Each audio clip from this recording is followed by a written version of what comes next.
in two variables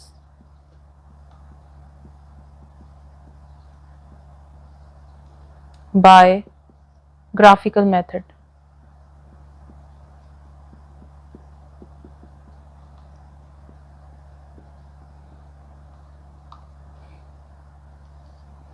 solution के बारे में आपको बताया था लास्ट वीडियो में कि वो अननोन की या वेरिएबल्स की वो वाली वैल्यू होती है जो इक्वेशन को सेटिस्फाई करती है। ग्राफिकली हम तीन तरह से देख सकते हैं टाइप ऑफ सोल्यूशन को। सोल्यूशन अगर हमारे सोल्यूशन जो है उसकी तीन जो है काइंड्स आ सकती हैं, तीन तरह के उसके रिजल्ट्स आ सकते हैं जब हम सोल्यूशन फाइंड आउट करना चाहते हैं लीनियर इक्वेशंस का। सोल्यूशन या तो हमारे पास यूनिक आता है या हमारे पास इनफिनिट मैनी सॉल्यूशंस आते हैं,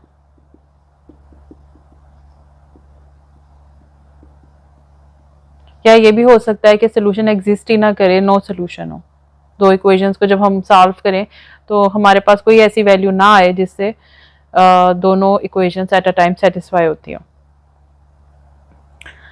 तो ग्राफिकली इन तीनों की कैसे टाइप्स का पता चलता है कि जब हम ग्राफ ड्रा करते हैं इक्वेशंस का, तो यूनिक सोल्यूशन के केस में जो दोनों लाइंस हैं वो एक यूनिक पॉइंट पे कट करती हैं, इंटरसेक्ट करती हैं एक दूसरे को।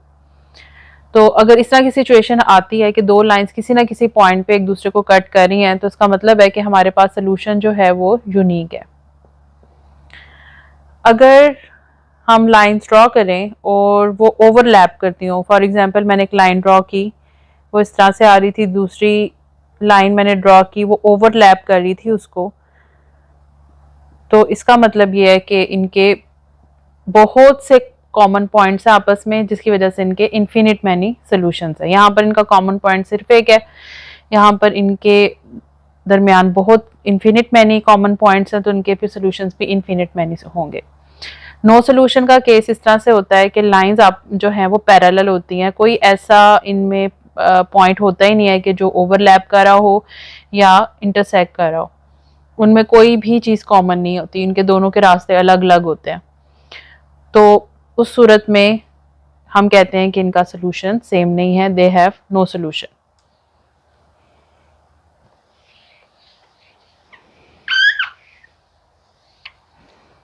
एक सिंपल सी एग्जांपल से हम इनके सोल्यूशन निकालने को समझते हैं ग्राफिकल मेथड से। हम एक लाइन ले लेते हैं, let's say x plus y is equal to 0, इसको हम लाइन 1 कह देते हैं। और एक हम लाइन ले लेते हैं 2x minus y is equal to 3, इसको हम L2 कह लेते हैं। सबसे पहले आपने जो है इन दोनों के लिए टेबल बनाने हैं। सोल्यूशन L1 को पहले आप थोड़ा सा सिंप्लीफाई करें, आप इसमें से y की वैल्यू निकाल लें। y की वैल्यू निकालने के लिए x को मैं दूसरी तरफ लेके चली जाऊंगी, यहाँ पे प्लस हो रहा है, वहां पर जाके ये माइनस हो जाएगा। तो L1 इम्प्लाई करेगा y is equal to minus x. अब आपने इसके लिए टेबल बनाना है। टेबल सिंपल बनेगा, लीनियर इक्वेशन जो होती है उसमें आपको सिर्फ 2 पॉइंट्स चाहिए होते हैं एक लाइन को ड्रॉ करने के लिए, क्योंकि लीनियर इक्वेशन का जो ग्राफ है वो हमेशा स्ट्रेट लाइन बनती है। इसलिए हम यहाँ पर लिखेंगे x और यहाँ पे हम लिखेंगे y, और आप x की कोई सी भी वैल्यू ले सकते हैं, 0 से ले लें, कुछ नेगेटिव कुछ पॉजिटिव ले लें, किसी तरह से भी आप इसको बना सकते हैं, या आपको खाली पॉजिटिव लेना चाहते हैं वो ले लें। लेट्स से कि x की वैल्यू मैं ले लेती हूँ 1 एंड 2। अब हमने देखना है कि y की वैल्यू क्या आएगी। जब x की वैल्यू 1 है तो इसको हम रफ वर्क में देख लेते हैं, y हमारे पास माइनस एक्स है। जब हम x को पुट करेंगे 1 तो y की जगह पर आ जाएगा -1। तो इस सूरत में y हमारे पास -1 है, और जब हम x की जगह पर पुट करेंगे 2 तो y डेफिनेटली हमारे पास आ जाएगा -2। तो आपसे मैंने कहा था कि 2 पॉइंट्स निकालना जो है वो सफिशिएंट हैं इनको ड्रॉ करने के लिए।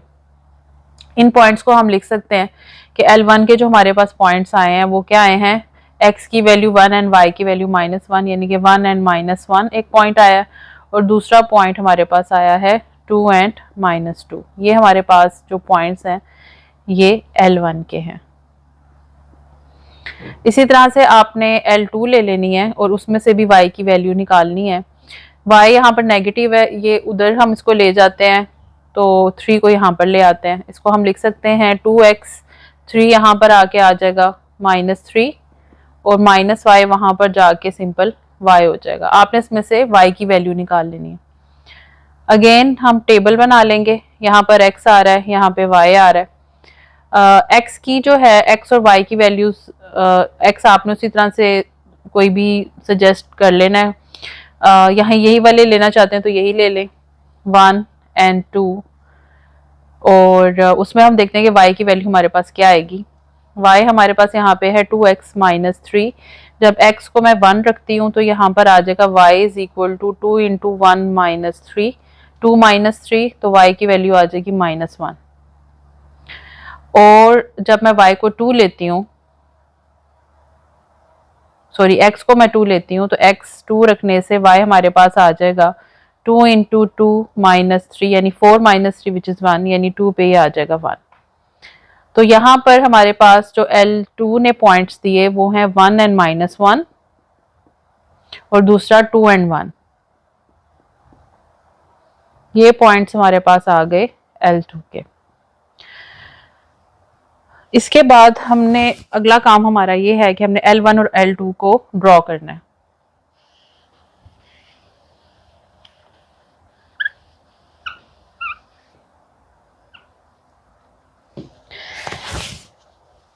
सबसे पहले हम एक मुनासिब सा स्केल लेंगे।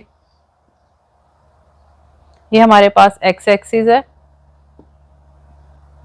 और ये हमारे पास y एक्सिस है।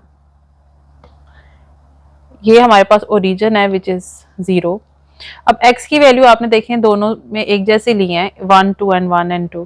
तो x एक्सिस हमेशा हॉरिजॉन्टल यहाँ पर लिया जाता है। 0 है, आप मुनासिब से फासले से, लेकिन फासला एक जैसा होना चाहिए, 2 तक लिख लें। y के जो हमारे पास ज़्यादा से ज़्यादा आंसर आया है वो 1 आया और कम से कम जो है वो -2 आया, वही हम लगा लेंगे। y हमेशा वर्टिकल लिया जाता है। y का हमने जो ज़्यादा से ज़्यादा लेना है, आंसर जो हमारे पास आया वो 1 है तो 0 और यहाँ पे 1 ले लें और कम से कम हमारे पास आया -2 तो यहाँ पर हम ले लेते हैं -1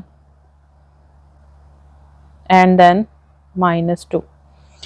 अब इनको ड्रॉ करने की बारी है। पहले आप इस पे कंसंट्रेट करें L1 पे। L1 में x जो है ये पहले x की वैल्यू होती है और फिर ये हमारे पास y की वैल्यू होती है। x हमारे पास 1 है तो आपने x की लाइन हमारे पास ये हॉरिजॉन्टल लाइन है, आपने 1 पे पहुंच जाना है। ठीक है, 1 पे आपने यहाँ पर अपनी पेंसिल रख लेनी है। फिर y जो है वो हमारे पास -1 है, x हमारे पास 1 है। यहाँ पे आपने हॉरिजॉन्टल लाइन रखनी है और आपने इधर यहाँ इस तरफ देखते रहना है कि -1 हमारे पास कहाँ पे आ रहा है। -1 नीचे की तरफ है तो मैं नीचे चलती जाती हूँ और ये पैरेलल आपने खड़े हो जाना -1 के यहाँ पे। तो इधर एक हमारे पास एक डॉट लग जाएगा और ये डॉट जो है वो हमारे पास है 1 एंड -1 का। दूसरा फिर मेरे पास x है 2। ठीक है, x लाइन मैंने हॉरिजॉन्टल देखनी है, मैं 2 पे आके खड़ी हो जाऊंगी। फिर 2 पे आंसर आ रहा है -2 तो अब आपने -2 की तरफ जाना शुरू कर देना। आपने लाइन अपनी नहीं छोड़नी, सीधा रास्ता आपने अख्तियार करना है, आपने लाइन नहीं छोड़नी। अब देखें ये मैं -2 के सामने आके खड़ी हो गई हूँ, इधर मैंने पॉइंट लगा देना। ये -2 था, ये पॉइंट हमारे पास बन गया 2 एंड -2। अब आपने इन दोनों को ज्वाइन कर देना है। ठीक है, और फिर इसी को आपने एक्सटेंड कर देना। अब बस स्केल होगा, आपने इन दोनों को ज्वाइन करके एक्सटेंड कर देना। ये हमारे पास आ गई है L1। इसी ग्राफ में हम अब L2 को ड्रॉ करेंगे। L2 में हमारे पास है 1 एंड -1। 1 हमने हॉरिजॉन्टल में देखना है और -1 अगेन ये वाला पॉइंट ही आएगा। Then we have 2 and 1। 2 हमने देखना होता है हॉरिजॉन्टल 2 और वो कहाँ तक लेके जाएगा हमें 1 तक। 2 सीधी लाइन आपने पकड़नी है 1 तक, 1 के सामने, 1 के घर के सामने आपने आ जाना है और इधर आपने पॉइंट लगा देना। पहला पॉइंट ये था, दूसरा पॉइंट ये है, आपने इनको ज्वाइन करना है और इसी को आपने आगे पीछे एक्सटेंड कर देना है। ये हमारे पास आ गया L2। ठीक है, अब देखें कि ये दोनों लाइंस किस पॉइंट पे कट कर रही हैं, ये इस पॉइंट पे कट कर रही हैं और ये पॉइंट हमारे पास क्या है 1 and -1। क्लियरली ये नजर आ रहा है कि ये पॉइंट क्या है 1 and -1। जब हमने ये लगाया था तो 7 पॉइंट को मेंशन कर दिया था, तो यही इसका जो है वो सोल्यूशन कहलाएगा। चूंकि ये दोनों लाइंस कट कर रही हैं at this point, so this point is the solution of the linear simultaneous linear equations. So we have solution set is equal to 1 and -1. So graphical solution में आपने क्या सीखा कि किस तरह से आपने बनाना है, उसको हम स्टेप वाइज देख लेते हैं।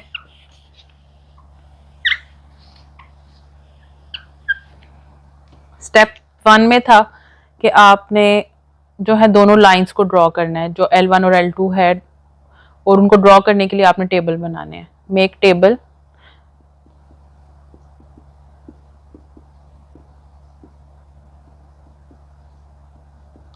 नंबर 2, टेबल बनाने के लिए आपको मैंने बताया था कि y की वैल्यूज जो है वो फाइंड करना जरूरी है। By finding values of y।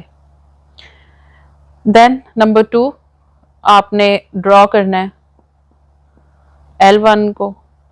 Number 3 draw L2 and number 4 observe their point of concurrency। Point of concurrency यानी कि वो वाला पॉइंट जहां पे वो मिल रहे हैं, जहां पर वो एक दूसरे को कट कर रहे हैं। उम्मीद है कि आपको आज का लेक्चर समझ आया होगा।